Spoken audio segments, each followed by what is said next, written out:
Commitment इंशाअल्लाह ताला अवाम को, पूरे पाकिस्तान के अवाम को, जिसमें सिंध के अवाम, खैबर पख्तूनख्वा के अवाम, बलोचिस्तान के अवाम, गिलगित बल्तिस्तान के अवाम, आज़ाद जम्मू कश्मीर के अवाम और ज़ाहिर है पंजाब के अवाम के लिए कैंसर के बेहतरीन इंटरनेशनल क्वालिटी के इलाज की सहूलत मौजूद तब होगा जब पाकिस्तान और भारत के दरमियान अमन कायम किया जाए, जब हमारे दोनों मार्केट्स ओपन होंगे एक दूसरे के लिए, तो उनका ट्रेड के लिए भी फ़ायदा और उनका ट्रेड के लिए भी फ़ायदा। जब ट्रांसनेशनल ट्रेड की इजाज़त हो तो उनके लिए भी फ़ायदा। अगर हम अमन कायम करते हैं और जो सूरत-ए-हाल मोदी ने इस वक्त लागू किया है कि किसी भी वक्त जंग हो सकता है, जो खुदा न खास्ता न्यूक्लियर जंग बन जाए ना, कि इस डे एंड एज में इतना पैसा की ज़रूरत नहीं है कि कोई भी ऐसा कोई फोर्स हो दुनिया में जो चाहे कि हमारा दोनों मुल्क के दरमियान जंग क्रिएट करे, तो वो चंद $1000 दिलवा के किसी दहशतगर्द से कोई गोली चला दे और बस जंग। उस माहौल में किसका मईशत तरक्की करेगा, कौन सा नेट सिक्योरिटी प्रोवाइडर उस दुनिया में रह सकेगा। तो उस लिहाज से मेरे ख्याल में पूरा कोशिश ये किया जा रहा होगा कि जो वादे किए गए थे वो सीज़ फायर के वक्त उस पर अमल दरामद हो, पाकिस्तान और भारत के दरमियान बातचीत किया जाए और हम अमन की तरफ आगे बढ़े, तरक्की की तरफ आगे बढ़े और एक नया मुआशी लिहाज से भी नया मौके ना सिर्फ अपने अवाम के लिए, भारत के अवाम के लिए, मगर पूरी दुनिया इस चीज़ की तलाश में है कि मुआशी लिहाज से कोई फ़ायदा का सिलसिला निकले। जहाँ तक इसराइल की बात में कॉन्फिडेंट हूँ कि वो जिस मीटिंग का आप जिक्र कर रहे हैं कि ना उसमें कोई जिक्र हुआ होगा, ना पाकिस्तान से, ख़ास तौर पे इस हुकूमत के ऐसे इत्तेहादियों से, हमारा अफवाज के क़यादत से ये उम्मीद रखा जा सकता है कि हम इस किस्म का कोई फ़ैसला लें, ख़ास तौर पे इसराइल के हवाले से, ख़ास तौर पे उस दौर में जब जो वो तारीख़ी जुल्म कर रहे हैं फ़लस्तीन, इंटरनेशनल कानून का धज्जा उड़ा रहे हैं, इंसानियत का धज्जा उड़ा रहे हैं, जो नुकसान हमारे सामने आपके टीवी स्क्रीन्स पे, सोशल मीडिया पे फ़लस्तीन में हो रहा है, गज़ा में हो रहा है, जिस तरीके से वो एक पूरा पीपल को, एक पूरा मुल्क को खाना पानी बंद करके स्टार्व करने की कोशिश कर रहे हैं, ये तो जेनोसाइड है, ये मुख्तलिफ वॉर क्राइम्स हो रहे हैं। तो उस माहौल में मैं पूरा कॉन्फिडेंस के साथ कह सकता हूँ कि किसी ने सोचा भी नहीं कि ये सवाल हमसे करें। क्योंकि वक्त बहुत महदूद है, मैं आखिरी 2 सवाल ले रही हूँ, एक यहाँ से साले जाफिर साहब का और एक यहाँ से किरण का। और मुझे पता है कि कितनी मोहब्बत से मुझे इन्वर्टेड कॉर्नर में मोहब्बत से मुझे मेरे दोस्त देख रहे हैं, कोई बात नहीं, आपको चाय भी पिलाऊंगे, खाना भी खिलाऊंगे। मिस्टर बिलावल, आप गए पूरी दुनिया में, आपने कैंपेन की पाकिस्तान के लिए। मैं आपसे ये जानना चाहता हूँ कि E5 के जो मेंबर्स हैं और UN का जो सेक्रेटरी जनरल है, इसमें चाइना के सिवा किसी ने पाकिस्तान की जो इनिशियल प्रपोजल थी उसको ही पब्लिकली सपोर्ट का ऐलान किया। और दूसरा ये, आप जब तशरीफ ले गए अमेरिका तो उसके बाद COS की मुलाकात हुई अमेरिकन प्रेसिडेंट से, तो आपका जो विजिट है टू यूनाइटेड स्टेट्स, उसका भी कोई इसमें रोल है इस मीटिंग को फैसिलिटेट करने में? Thank you. जहाँ तक आपका अक़वाम मुत्तहिदा की सवाल है, पाकिस्तान का मौक़िफ़ है क्या?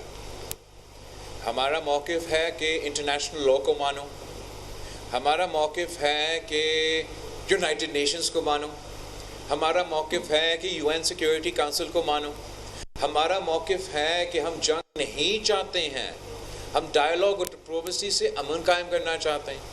अब जिस इदारा में गए थे उसका फाउंडिंग डॉक्यूमेंट का पहले अल्फाज क्या है कि to save future generations from the scourge of wars. ये अक़वाम मुत्तहिदा इस्टेब्लिश किया गया जहाँ आप बातचीत के ज़रिए, डिप्लोमेसी के ज़रिए अमन की तरफ जाएँ। जहाँ तक हमारा सिंधु का पानी का मसला है, international law Indus water treaty को कैसे देखता है, इंटरनेशनल लॉ लोअर अप्रायरियन राइट को कैसे देखता है। उसी अक़वाम मुत्तहिदा जो तीसरा इशू भारत का था, मैं भूल गया पहले कहना, भारत को ये था ना कि हम सब दहशतगर्द है, पाकिस्तान तो टेररिस्तान है। जैसे हम अक़वाम मुत्तहिदा से अपना दौरा मुकम्मल किया, उसी वक्त पाकिस्तान ने अक़वाम मुत्तहिदा पे 2 इलेक्शंस जीते हैं।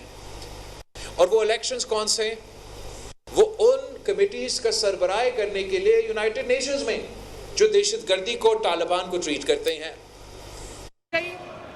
जहाँ पे डॉक्टर ममरे जो दुनिया का कामयाब तरीन ऑर्थोपेडिक सर्जन है, उसने मेरा इलाज किया, मैं खुश हुई।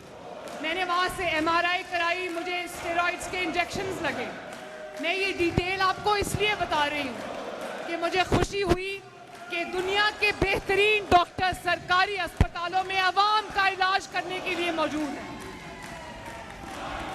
और उस दिन मैंने फैसला किया, क्योंकि MRI मशीन्स, CT स्कैन की जो मशीन्स हैं वो हर जगह मौजूद है लेकिन ना काफ़ी हैं। तो उस दिन मैंने फैसला किया कि पंजाब का और पाकिस्तान का पहला सरकारी डायग्नोस्टिक सेंटर ऑफ एक्सीलेंस में शुरू करूंगी इंशाल्लाह ताला, और 1 साल की कलील मुद्दत में उसको ख़त्म करेंगे, जहां 10 MRI मशीन्स मौजूद होंगी, 10 CT स्कैन्स की मशीन मौजूद होगी, तमाम मशीनें मौजूद होंगी, ताकि लोगों को लाइनों में लग के इंतज़ार न करना पड़े।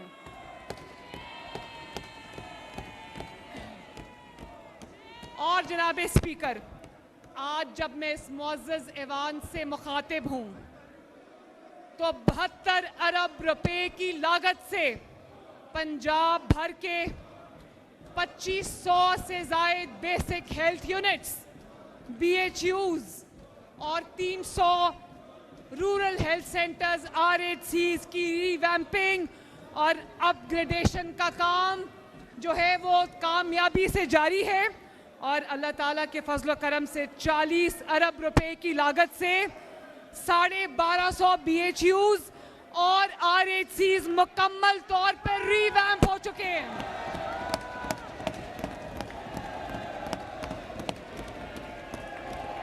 जिसमें ये देखिए जनाब स्पीकर, आप एक फार फ्लंग एरिया में, रिमोट एरिया में जाएं, वॉक इन करें, आपको ये state of the art BHU और RHC मिलेगा।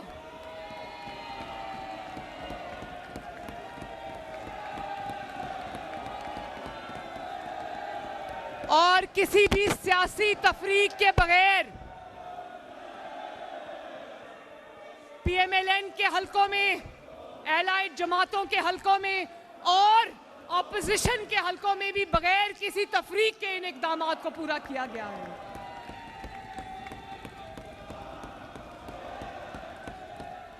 और 1400 रिमेनिंग BHUs और RHCs इंशाअल्लाह ताला अगले 6 माह में हम मुकम्मल करेंगे, और जिसकी वजह से गांव-गांव, शहर-शहर, पंजाब के हर शहरी को एक सेहत की मियारी सहूलत बासानी और मुफ्त मिलेगी इंशाअल्लाह ताला।